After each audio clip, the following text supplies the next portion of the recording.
Still ఇప్పుడు కూడా నేనేంది suppose అంజలి గారు ఉన్నారు, అంజలి గారు ఎంత హైట్ ఉన్నారు, ఎంత వెయిట్ ఉన్నారు, ఏ కలర్‌లో ఉన్నారు, తనకి ఏ విధంగా చేస్తే అందంగా ఉంటదని నా మైండ్ చెప్పేస్తుంది.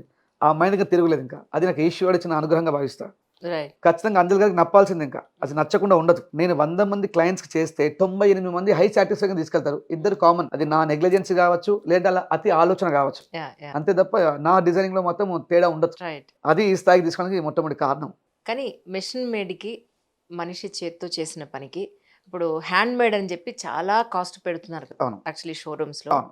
కానీ మెషిన్ మేడ్‌లో వచ్చిన పర్ఫెక్షన్ మన హ్యాండ్ మేడ్‌లో మీరు ఇవ్వగలుగుతున్నారా? యెస్.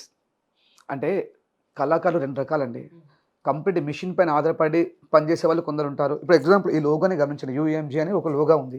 ఇది ఒక అనురాధ బోలే అని చెప్పి నా డిజైనర్ తను. తను చేసింది. తన హ్యాండ్‌తో చేసింది. ఓకే. ఇంకా ఇంకో కళాకారులు ఉంటారు. దాన్ని మిషన్‌తో చేస్తారు. ఎంబ్రాయిడరీ మిషన్ ద్వారా కూడా చేస్తారు. 2 ఆప్షన్స్ ఉన్నాయి. రైట్. బట్ లుకింగ్ అనేది నేను అనుకుంటాను ఇలాంటి చేసినప్పుడు ఒక ఎలిగెంట్ లుక్ వస్తది. మిషన్ అనేది ఏదో ఆర్టిఫిషియల్ కాపీ పేస్ట్ లాగా అనిపిస్తది. కరెక్ట్. అంటే కొద్దిగా చేసినందుకు ఎంబ్రాయిడరీ మిషన్ పని చేస్తే 1 అవర్‌లో అయిపోతుంది. చేస్తే 6 అవర్స్ పడతది. అవును. కాబట్టి కొద్దిపాటి చార్జ్ ఉంటుంది. అవును. మరి ఎక్కువ వేయాల్సిన పని లేదు. కొద్దిపాటి చార్జ్ ఉంటుంది. అది. మేము కూడా చేత్తో చేపిస్తాం ఆర్నమెంట్స్‌ని. చేత్తో చేపించిన ఆభరణాలు చూడనీకి ఒక మంచి కళ కనిపిస్తుంది. హ్మ్. హ్మ్. ఒక స్పార్క్ డీటెయిలింగ్ తక్కువ ఉన్నా కూడా అందంగా కనిపిస్తది. ఈ మిషన్ మేడ్‌లో డీటెయిలింగ్ ఉన్నప్పటికీ కూడా ఒక స్పార్క్‌నెస్ కనిపించదు. హ్మ్. అంటే కాపీ పేస్ట్ లాగా ఉంటది మనకు.